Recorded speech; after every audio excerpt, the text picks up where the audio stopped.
Today we're turning this basic PC setup into the best possible streaming setup using less than $300. Now the bare bones setup is not included in the budget obviously, or it wouldn't work for $300.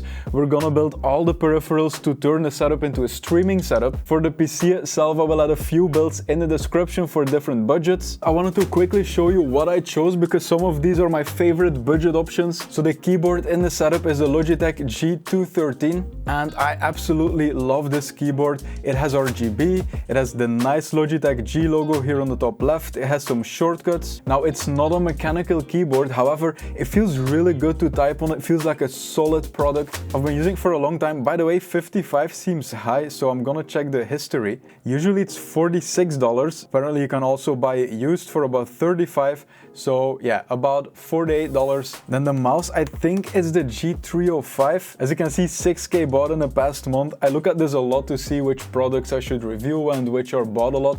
That's a high number. Now it is a wireless mouse, so you might not need that, in which case you might be overpaying. Usually $29, $30. As you can see, the prices kind of jumped while making this video here, like towards the end. But in general, it's about $30, which honestly is great for this mouse. It kind of looks like a gaming mouse. You can set your DPI right here with this button. It's wireless, there's low latency, and also very important, you can open it up and just replace the battery. I have the Razer Naga here, it's the Naga Pro, and it's a wireless mouse, but the cable was connected, and the reason is that if you forget to charge it and it's empty, you're stuck, you have to connect your cable, you can't replace the battery. So what ends up happening, you connect the cable, you keep using it that way. But if you use this mouse right here, you just pop out the battery, put in a new one. You can keep going, it lasts a long time. If you want a wired one, I have an option for that. The monitor in this setup is kind of a test. It's the first time. It's from Scepter, not that one, because that's the one we're gonna test for this video, for the second monitor. But this one here is 25-inch, it's 1080p, but it's 240 Hz, which is the most budget super high refresh rate monitor that I could find. I think it's gonna have bad ghosting, so I wanna check that out. Now, if you want a cheap wired mouse, what I always like is the Razer. I mistyped there because I'm trying to get used to a QWERTY keyboard, because all cool custom keyboards that either companies like this one send me or that I might buy or build myself, always QWERTY. It's a hassle, as you can see, but I'm really liking it and I really like the layout more than the AZERTY one. So I was talking about the Razer mouse, the Death Adder. No, it's not this one. It's the, this one is a normal one? Yes. So this is the first one, but obviously it's cheaper because they refreshed it, they made other versions, but it's a great mouse. It's $23. Also, a lot of people bought this. This was my first gaming mouse for playing FPS games and stuff. I think Combat Arms. Wow. That's been a long time, but as you can see, always about like $23. It might go up and down a bit, like you might snatch it for $20. I actually thought it was 19, so the price might fluctuate, but for around 20 you might be able to get this. Now, in case you're wondering about the price of the monitor, this is the one. $140 for 24.5 inches, 240 Hz, 1080p, 1 millisecond response time. I am super curious about this one, and look at this. Scepter does this a lot. It's like you can choose anything you want. And I know this is normal with monitors, brands have monitors for all different kind of specs, but they just have one listing and then you choose the size, you choose the hertz, and you pretty much know that it's gonna be one of the cheapest monitors available on Amazon. Now, I'm not shilling this brand or saying like, hey, buy it. I've never had contact with them like at all. It's just very interesting to me that the Scepter monitors are so huge on Amazon. They have good reviews, a lot of people buy them, the prices are great. So I wanted to check out this monitor and see if it's actually worth it. Now, as for the actual streaming gear, the first thing I had to choose was the microphone. At first I was scripting this video and I was going on and on about these two mics, and I started testing them, making comparisons, like testing footage and stuff. And with footage I mean that I tested how they were on a microphone arm, if the desk tapping traveled through the arm to the mic or not. And I went so in depth that I decided to make it a separate video. And these are kind of your two options. So this microphone, the K669B, is about $23, we'll check. And if you're not using a microphone arm and you just want to put the mic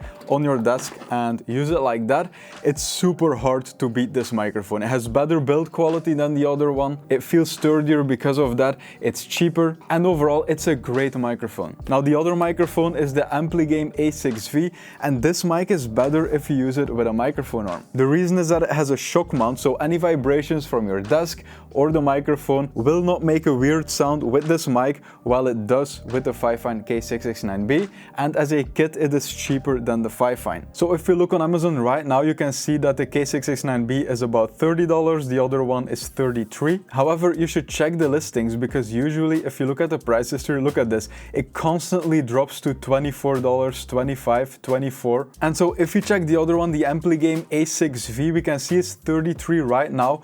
Now there is a discount code, but the way I see these listings is that Fifine might change a higher price with a discount code to then removing the discount code on Amazon, but then lowering the price. And they do a lot of like increasing or decreasing the price and playing around with that. And if you check the curve, it's about the same thing. It goes from $28 to then $33, but then there's a lightning deal and then it's $27.9, just like they put the buy box before that. The way I would read this is that the A6V costs $28, while this one, the K669B, costs about $24. Yes, again here, 24. So if price is your biggest deciding factor, like you want the cheapest possible good sounding microphone, then this one is absolutely the best choice, the K669B. If you really want the RGB, you want a shock mount, you want a newer microphone, but you don't want a microphone arm, but you don't care about $4 extra, then you can buy this microphone here. It's about 2 years newer, and let's be honest, it looks cooler also on camera than this one right here. Now there are two other things I want to mention for you to choose your microphone. First of all, I saw this one right here and it grabbed my attention. I've tested it briefly and it sounds really good. It has more features than the other microphones, but it didn't fit into the budget of this setup that we're building right now. However, since these setups are about properly informing you of what you should buy, what you should look out for, and for specific budgets, I at least wanted to mention it. The stand looks pretty solid. The microphone itself has an XLR input here and USB-C, so you can choose. You can turn off the RGB ring on the bottom, which the other one doesn't allow you to do. And then lastly, it has a headphone jack, which you can use to monitor how you're sounding. Some people are really into that, the others don't have it, this one does. So in general, it's an upgrade. I will use it in a future setup, so if you want to see that, definitely subscribe. These videos are really fun to make. It didn't fit into the budget of what I bought for this setup, because as you can see, it's also on sale right now. It wasn't when I checked this out. The combo I actually chose for this video is this one right here. It is the Ampligame A6V, which I talked about when comparing the two mics, with a microphone arm, and usually it's about $39. If you check out the curve, you can see the same thing again, but even when it's more expensive, like $50, there's lightning deals going on, so you can grab this for $39.99. I'm going to attach it on this side of the desk, the side of my PC. The reason is for the USB cable. Now, while it is a pretty long cable, if you use a microphone arm like this and you route it across the arm, this is what you're left with, and it's not gonna be long enough to go from there behind the desk right here to the PC. But in general, we might be able to do it like this. I will quickly plug it into the back of the PC. One last thing, I do have cable strips here, and these are super useful because, as you can see, this is normal with any desk arm. If you want it to look polished, you usually need to add some kind of Velcro strips. Now, I was quickly checking here and turns out, look at this, 10,000 bought in the past month. It's about $6 for 60 strips. You can definitely get yourself some strips for very cheap, and it really improves your setup. All right, so I was testing the microphone. I can hear it. I think you will be able to hear it as well. Now, last thing I didn't really mention is you can mute a microphone.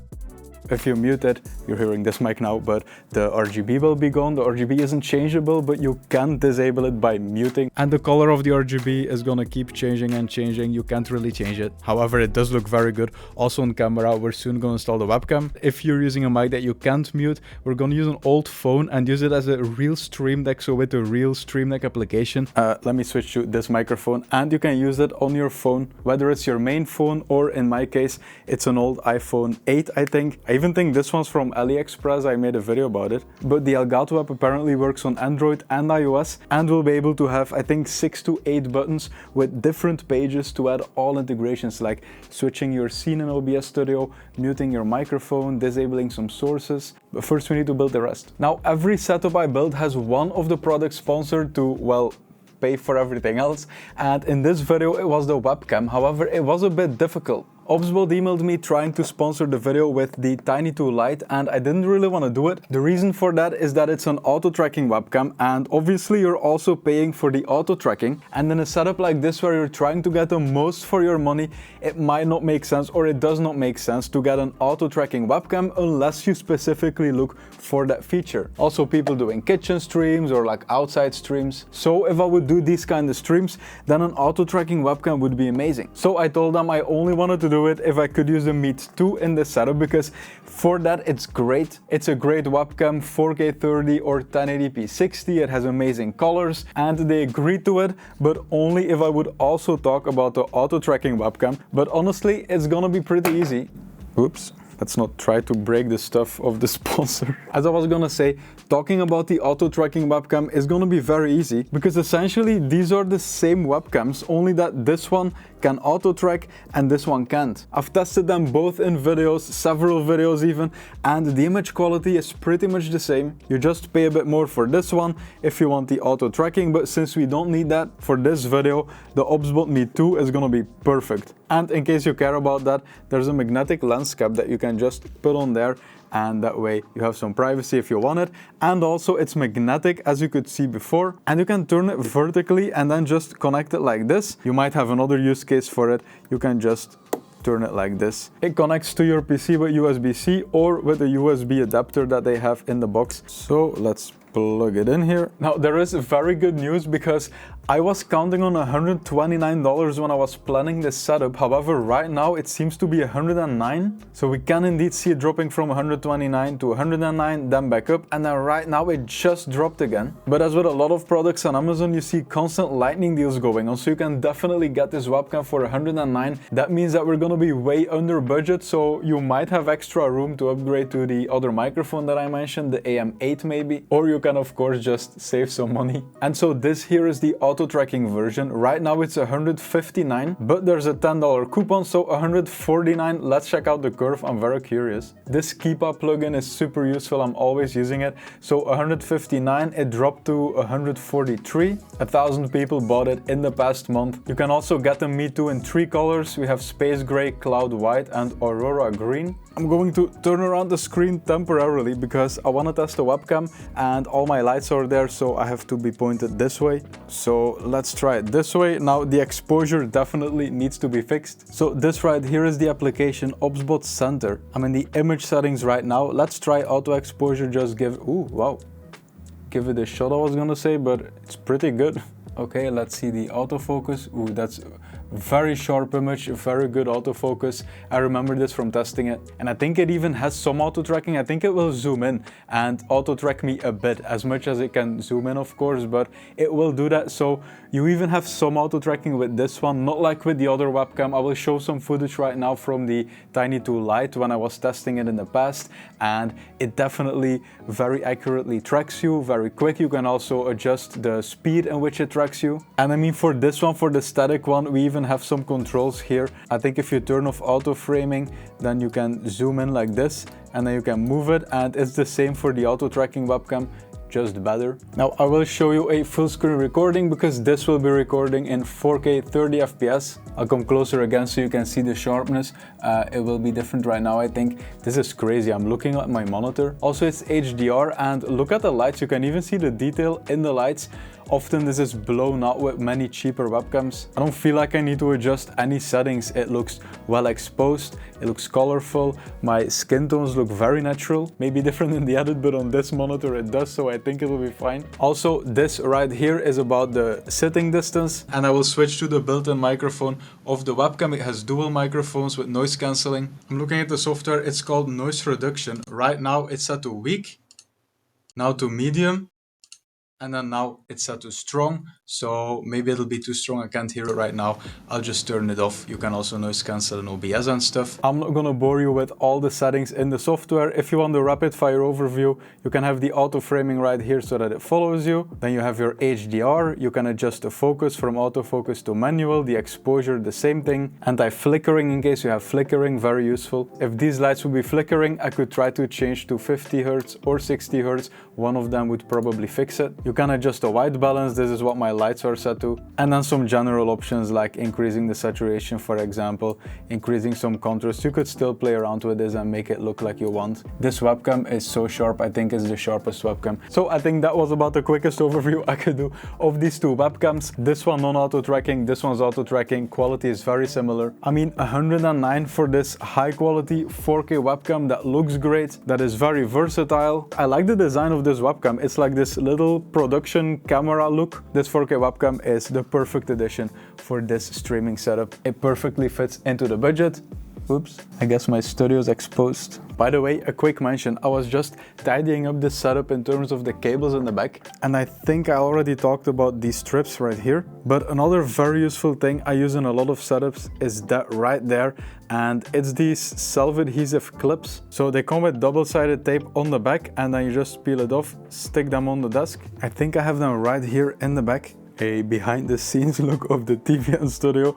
Right there they are. So they are also very cheap, probably below $10 for about 50 of them. They are a clip like this. They come with self-adhesive tape on the back, and then when there's any cable hanging loose that would show below your desk, you can just attach it behind the clip.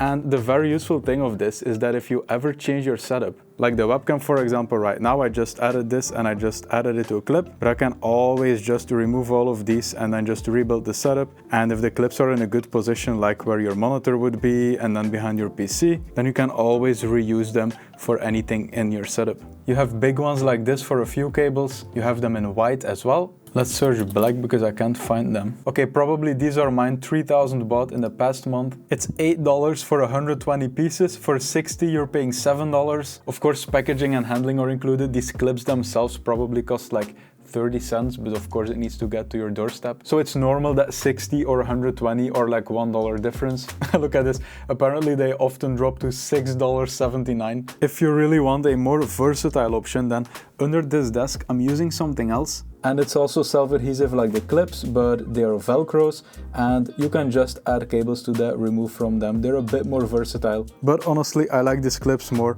They look pretty cool. None of the PC cables are visible from here.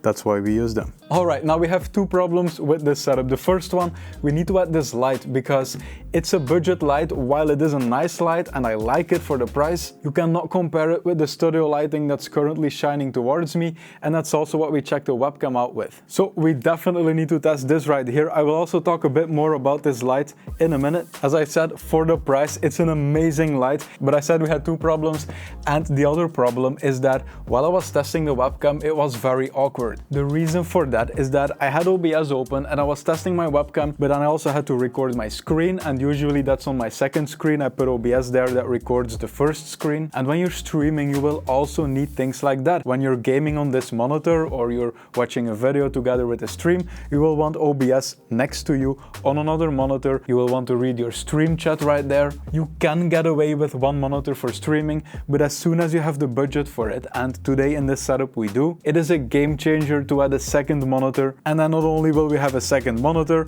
we'll also be able to switch scenes with our phone, turn our webcam on or off, also our microphone, and then of course the controls that are even more important, which is muting an alert on stream when there's an obnoxious alert or like a text-to-speech and you really want to turn it off as quickly as possible. It's really hard to do that if you don't have a Stream Deck or an application that can do it. Most of you will know Touch Portal, that's what I would have used, but today I really want to check out the application, and I just saw that the phone is dead. We will have to charge this. Now I got a cable, but we can probably just plug this into the PC and then use it like this, which is actually perfect for a macro device. That way you never have to charge it and it's always on your desk, ready to use to control your stream. Little cable management hack. Sometimes you can use the bottom of your PC. In this case, I think we will.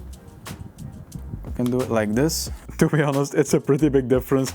The cable was right there and it was annoying me, but look at this. That's so clean. Now, I'm not gonna spend too much time on the second monitor. It is from Scepter. It's 24-inch, 60 Hz I think, or 75. It has no display port, but 2 HDMI ports, and it does come with an HDMI cable in the box. And overall, this is one of the cheapest but decent monitors that you can find on Amazon, and it's absolutely perfect as a second monitor. The power cable it comes with is a US plug. I bought it on Amazon.com. I don't think you can buy it in Europe. I'm not entirely sure, but I will need an adapter. By the way, all the cable management things that I'm discussing or mentioning or we're checking out, I will link everything in the description. Often on Amazon there are listings that are not the correct product, so I always try to update the links in my description and link to the correct ones. And look at this, we have a loose cable that I can't really manage. So I have a great trick to show you, by the way, because look at this from the front. There's no way to get rid of the entire cable. You will always see it in some way. Even if you route it through the cable hole, you'll see it right here. So I'll show you a great tip with the clips. Let's get a handful of them because we're gonna need a few. So I'm gonna turn it around to make sure you can see it. So for the clips, it's just peeling off the back, which is a double-sided tape, and then you can stick it. Now I want to route the cable like this and then through here. So I'm going to add a clip right here. You have to push for a bit because otherwise it doesn't correctly stick. I'm gonna put the last one on the bottom. You need to be careful with where you're sticking them so it doesn't cross an opening like this right here or sideways. And then let's see if it's gonna work. Let's push this in, push this here, this here, okay, this one here. And then now if everything works, you shouldn't see anything from the front. Let's look in the camera. Okay, let's put it here. And I'm going to attach the final clip here because that way we can route the cable like this. That's actually so good. Now, of course, from that camera, you might be able to see it from the side. You're trying to optimize for the front, right? So let's turn on the monitor and, well, hope that it does turn on. There's a logo and look at this. Right now we can finally move OBS Studio to the left and then we have our webcam right there. Now, I think in the beginning I mentioned that I thought this monitor was going to have a lot of ghosting. Look right here towards the red line when I move this window. There's a lot of ghosting, look at this. So this is our main monitor. Let's go to the advanced display settings. Yes, there we go, 60 Hz. Let's change that to 240. Let's move OBS while looking at the red line. Look at that, the ghosting is gone. And honestly, this is so smooth. I mean, it's normal, it's 240 Hz, but still, this is amazing for competitive FPS games. It's 1080p, so it's pretty easy to run for your PC, but 240 Hz, so butter smooth. I am loving this setup. I want to test the light and I want to test the app, so let's see if the phone... look at this. Luckily, it can still be charged. Okay, so the Stream Deck application from Elgato is open on my PC. Then I installed the Stream Deck app. I just had to connect to my Wi-Fi. I just had to click here, add mobile device, and then you just scan the QR code. And look at this, I'll turn it sideways. I hope the screen recording allows this. But right now, I'm literally seeing on the phone what's happening on the PC.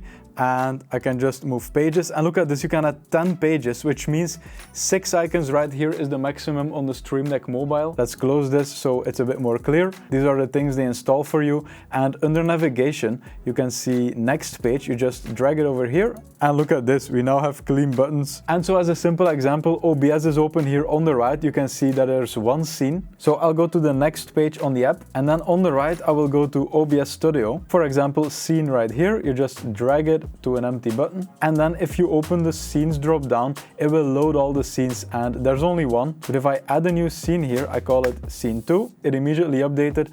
I will do scene 2 here, I will drag it over here, I will add another one for scene 1, and like this. And look at this, since we are in scene 2 here in OBS, this one lights up a bit more. So I assume that right now I can easily click on scene 1 and then OBS will transition. Now on the right, there's so many more options. You can click here, which means you will go to their website, and then under plugins, you can find a lot of other plugins to install, like CPU if you want to see your CPU performance, Twitch, absolutely, if you're streaming on Twitch or YouTube. Install this, you can control your whole platform with the Stream Deck or with your old phone like this. Now we do have to test the light together with this webcam. Let's make it a bit, ooh, that's pretty bright. So the name of the light is the Logitech Litra Glow, and it's a very versatile product. You can extend it, which is very useful because if you attach a light to your desk, then you can also do that. But when the light is attached to your monitor, it would be kind of fixed. However, lighting is pretty important to get it just right. Besides this, on the back, you can increase and decrease the brightness with the buttons. You can also change the color temperature, make the light more warm, more yellow, or more cold, like white, blue. And you can, of course, also turn it off and on the back. And I thought you could control this light with the Stream Deck, turning it off and on, changing the color temperature, but I remembered it only partly. You can do it, but you have to manually install the plugin from GitHub. It's quite a process. I didn't really want to go through that, but just know that you can. If you search for Logitech Litra Glow Stream Deck plugin, you will find it, and then you can control everything in the Elgato app or with a Stream Deck. Of course, everything will be linked in the description, and I'm going to make a series out of these videos. I'm gonna create a lot more for different budgets. Definitely like the video and subscribe if you enjoyed it, because it still really helps for the algorithm. Thank you so much for watching, and I hope that I will see you in my next video. Have a nice day.